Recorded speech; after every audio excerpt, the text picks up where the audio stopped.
Ayun, so good day sa inyo guys. Welcome back dito sa ating Palabi Trader ng Crypto Koto channel. So meron na naman po tayong isang games na re-reviewin. Ito pong si Drunk Robots naman natin. So medyo kakaiba yung mga characters natin kasi mga robots po na lasing. Ayan. So bakit sila lasing? So ganun po kasi yung naging ugali naman nila. Kasama po yan sa plot ng ating stories naman. So anyway, bibisitahin natin itong kanyang pinaka-website. Tingnan natin kung anong meron po na details. And then siguro para malaman natin kung paano naman tayo mag-play to earn sa kanya. Ayan. So dito sa kanyang pinaka-website, drunkrobots.com, tignan nyo na lang po dyan sa comment sections yung ating links na official naman sa kanya later on. So, meron siyang roadmap dito, meron siyang history, yung pinaka-details po ng games natin. Actually, magkakaroon siya ng release ng kanyang pinaka-mini games. Yan yung unang games pa lang na lalabas sa kanya. Kasi medyo bago pa lang naman itong si Drunk Robots natin. Kung gusto mong makita yung plot ng mga stories natin, parang comics din kasi yung style niya. Meron din siyang mga stories ng ating mga robots. So, nandito yung links sa kanyang Medium, YouTube, Twitter, at saka yung kanyang pinaka-Discord. So, meron po silang ongoing na mga pa-contest dito sa kanilang Discord. Mamaya, babanggitin po natin yung kanyang mga pinaka-details naman. So, yung pinaka-main plot nga po ng story natin is, so, ito pong mga drunk robots natin na to, actually, mga tinapon na robots to eh. So, yung mga merong defective na robots, pinagsama-sama sa isang lugar. Tapos, nagkaroon po sila ng community. Tapos, yung mga robots na to, syempre, meron siyang defectives, di ba? So, mahilig silang maglasing, mahilig mag-party, and then, mahilig magdakaw yung mga robots natin. So, ang pinaka-mission mo, kung nandito ka, halimbawa na itapon yung characters mo dito, is mag-survive ka po dito sa lugar natin na to. And then, syempre, so along the way, mag-earn ka po dito sa ating pinaka-game naman. Okay? So, tuloy natin yung discussions. So, guys, para makapaglaro ka dun sa kanyang pinaka-mini games na malapit na po mag-start yon, is kailangan mo po ng mga robots. So, yun po yung pinaka-asset or characters po natin dito. So, dito po sa ating website, meron tayong container 1, 2, at saka 3. So, magkakaiba po yung laman. So, yung pinakamura natin, 0.6 BNB. Isang robot lang po yung makukuha mo sa kanya. And then, yung container number 2 natin is meron kang tatlong robot, and then meron isang rare weapon na possible na makuha mo. 1.5 BNB naman yung cost niya. And then, yung container number 3 natin, so mas marami siya, mas mataas ng konti, 3 BNB. Pero meron ka namang 6 na robots, isang rare weapon, and then isang farming unit. Ayan. So, anyway, yung rewards naman na pwede nating makuha sa kanya based sa nabasa natin dito sa kanyang website is tinatarget niya, sabi lang naman niya, potential at least meron kang $400 sa isang buwan naman. So, medyo malaki din yung reward na potential dito sa ating game. Ayan. So, anyway, meron siyang promo dito, guys. Kasi ngayon, hindi pa naman nag-start yung game natin mismo. Magkakaroon pa lang po siya ng mini games. Pag na-hold mo po yung container mo, hindi mo siya binuksan, hold 5 containers na number 1, magkakaroon ka ng free na 1 weapon after ma-sold out po lahat ng ating containers. So, mas maganda yung makukuha mo pag meron kang 10 containers number 1, magkakaroon ka po sa kanya ng isang farming unit. Ayan. So, kaya mas maganda, huwag mo munang buksan. Antay mo na lang po muna na matapos ma-sold out po yung ating mga containers naman sa kanya. So, mamaya, silipin natin kung anong meron dito sa kanyang mga containers, anong itsura ng ating mga robots. So, meron siyang mga mini games, mga sample demo na dito, guys. So, pwede nyong panoorin para at least alam mo na kung paano ka manalo sa kanya, di ba? Kasi, yun nga, makikita mo paano siya laruin. Pero meron tayong konting demo, subukan natin. Trinay ko na, medyo mahirap siya kasi yung gamit ko kasi is yung ating desktop. So, meron siyang story robbery demo naman para sa kanyang PBE. Ito naman yung kanyang pinaka-mini games. Ayan. So anyway, ito po yung mga sample na characters natin sa kanya. Ito yung mga bida natin. Pero tingnan mo yung itsura niya. So kakaiba siya. So parang mga punk robots yung nakikita natin sa kanya. Yung pinaka-mission po natin sa kanya is to survive and seize the city overrun by the drunk, junkie robots whose only interests are metal beer and violence. Ayan. Kaya medyo kakaiba yung yung art concept po ng gumawa nitong ating pinaka-game. So ito yung kanyang pinaka-official na trailer. So pwede nating panoorin siguro ng konti para meron tayong idea kung ano yung plot ng ating storyline. So ito yung sinasabi niya na pinagsama-sama yung mga robots natin na may defective sa isang lugar. Pero yun nga, medyo sila, may pagka mahilig sa sa bakbakan. Ayan. So yan yung mga main characters natin. Pwede mong laruin later on naman sa kanya.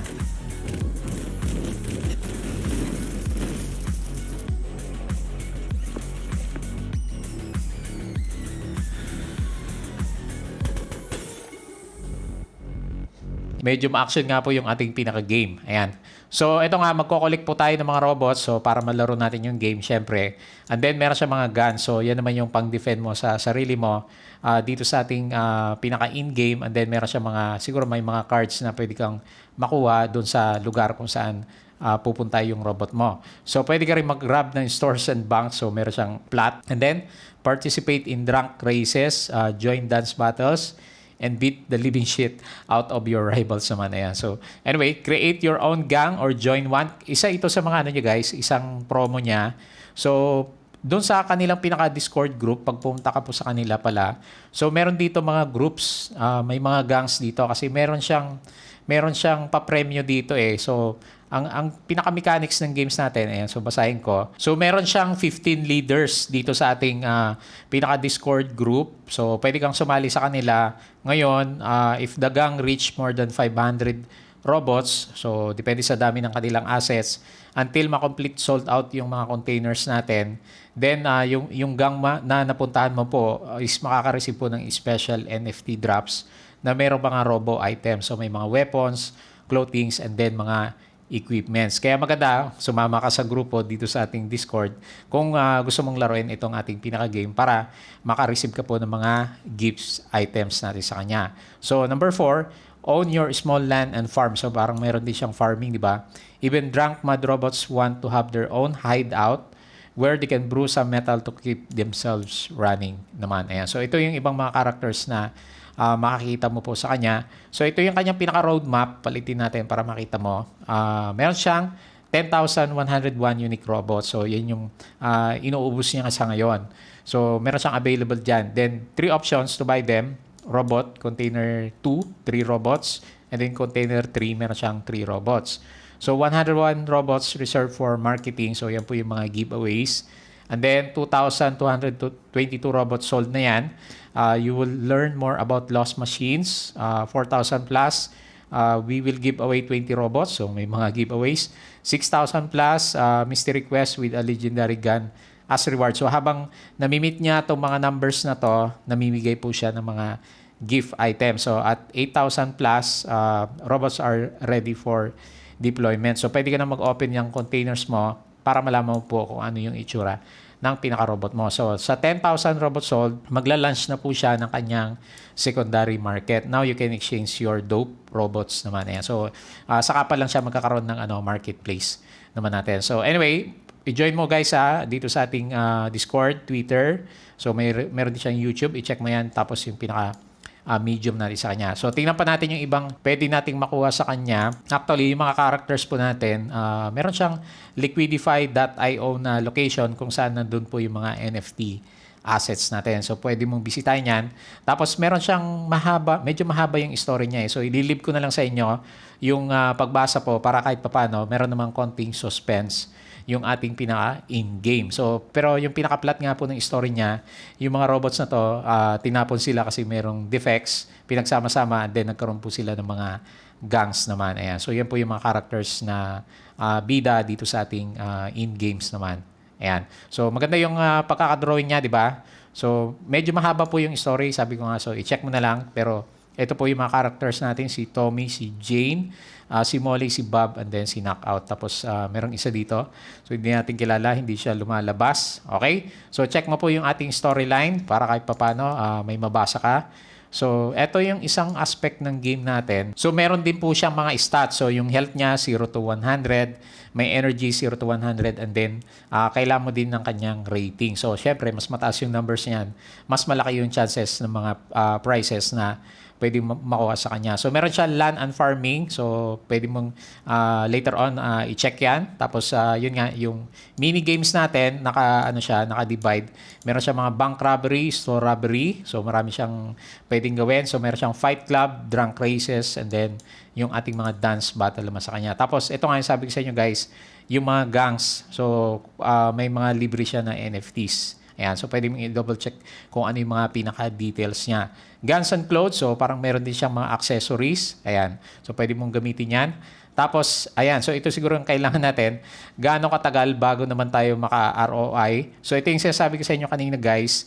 ang pinaka-target talaga ng game niya kasi yung mga containers natin, so mga 1.5 BNB, nasa 3 BNB yung mga price, yung mga cost niya. So yung mga rewards naman natin na potential na gusto niya ma-target is 400 to 1,000 USD. So medyo malaki din yung mga prices niya, guys. Pero yon is, ang sabi naman niya, potential lang yan. So, pero yan po yung tina-target niya. Okay? So, eto maganda sa kanya, 'di ba? Medyo malaki po yung reward natin. So yung pinaka-token pala natin, guys, LQT yung pangalan niya. So meron siyang contract address dito. So actually pwede mong ma-check yung price action niya. So tinignan ko na. So medyo ano pa naman siya eh. So stable pa lang yung location niya. Nandito pa lang siya sa 0.1883 kasi hindi pa naman nag-launch yung yung pinaka game naman natin. Ayan, so yan po yung ating in-game token. So ito pa yung ibang roadmap na nakita natin sa kanya. So nasa November na tayo so tapos na yung iba. So ngayon November, gang ratings and wars na tayo. Nagpo-form sila ng gangs. Yun nga sabi ko sa inyo, meron siyang papremyo. So kaya sabi ko sa inyo, pwede kang mag-join sa kanyang pinaka-Discord server naman. Tapos later on is farming po. Ayan, so yan po yung mga next na activities na pwede natin makita dito sa ating games. Ayan, tapos sabi ko sa inyo, ito yung mga main characters natin, si Jane. Ayan, so meron po siyang storyline, si Bob, si Molly, at saka si Knockout natin, tapos si Tommy. So pasada mo na lang po, si Ninja pala yung nandun na naka-blank na characters. Ayan, so ito yung sinasabi ko sa inyo, guys, yung medium natin. Para updated ka, so drunkrobots.medium.com para alam mo po yung mga storyline. So meron siyang partnership ngayon dito kay Wanaka Farm. Ayan, so kung nilalaro mo si Wanaka, nagkaroon po sila ng collaboration naman. Ayan, so check mo na lang yung kanilang medium. Tapos sabi ko sa inyo, guys, ito yung mga characters. Pinahiram sa atin yung Google Drive niya. Tapos ito yung mga NFTs na nandun sa loob. Ayan, so yung mga capabilities, gaya na pag-usapan natin kanina, hindi pa niya masyadong na-reveal. So meron din siyang stats. So laruin natin siya ng konti. Actually, pinag-aaralan ko pa din naman. Pero para may idea ka, so meron siya ditong link. So pwede mo siyang laruin. So play natin. So ito kasi yung bago niyang mini games. Click mo lang yung play. Ayan, so babarilin mo yung yung mga robots na nandyan. Ayan. Pag natalo ka, so syempre magre-reset yung games natin. Try ulit natin. So medyo mabagal po kasi yung yung kamay ko. Ayan. So kailangan mo ng practice, guys, para malaro mo yung ating pinaka-game. So most likely magkakaroon siya ng reward pag tumagal ka po dito sa ating games naman. So medyo mahirap siya. Ewan ko kung babagalan nila later on yung mode po ng ating game. Or kasi since example lang to, baka masyadong mabilis lang po yung nilagay nila na pace po ng ating games naman. Okay? And then by the way, guys, so very generous po itong si Drunk Robots natin. So namigay po siya ng isang NFT container natin. So yung nakita nyo dito sa baba, meron tayong container number 1 na ibibigay sa lucky draw natin. Yung mechanics po is ilalagay ko dyan sa comment section. Sabi ko sa inyo, kaya sabi ko, stay ka lang dito sa mga videos natin. Meron tayong mga free na NFT. So maganda to, guys, kasi ang worth nito is 0.6 BNB. So nakalagay siya dito sa ating app, liquidify.io. So ayan, meron siyang contract address na binigay sa atin. Tapos ito nga po yung i-distribute ko naman sa inyo. Ayan. So congratulations later on kung sino po yung mabunot natin. At least meron ka ng panggamit dito sa ating pinaka-game. So sabi ko sa inyo, medyo mataas yung potential ng games natin kasi target nga niya is 400 to 1,000 USD per month based naman sa potential earnings nitong si Drunk Robots natin. Okay? So sana nakatulong po yung ating review. So i-check mo tong si Drunk Robots kung gusto mo po siya. Maraming salamat ulit at kita tayo sa ating next Crypto Vlog.